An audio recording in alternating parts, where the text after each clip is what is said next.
कुएं के पास रात को कौन रोता था? वो बूढ़ा फकीर अचानक कहाँ गायब हो गया?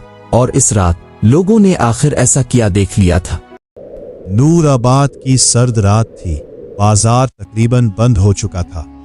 लोग आहिस्ता आहिस्ता अपने घरों को जा रहे थे और गलियों में सिर्फ ठंडी हवा चल रही थी। उसी पुराने किनवे के पास एक बूढ़ा फकीर खामोश बैठा था।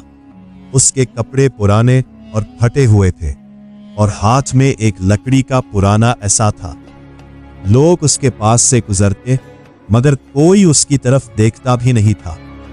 वो बस खामोशी से आसमान की तरफ देखता और हल्का सा मुस्कुरा देता। उसी वक्त एक गरीब लड़का वहां से गुजरा। उसके हाथ में सिर्फ एक रोटी थी जो उसकी मां ने बड़ी मुश्किल से बनाई थी।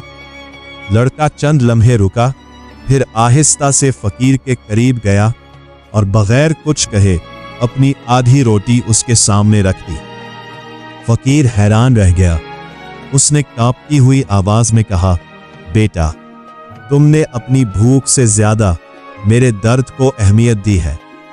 लड़का खामोशी से मुस्कुराया और वहां से चला गया।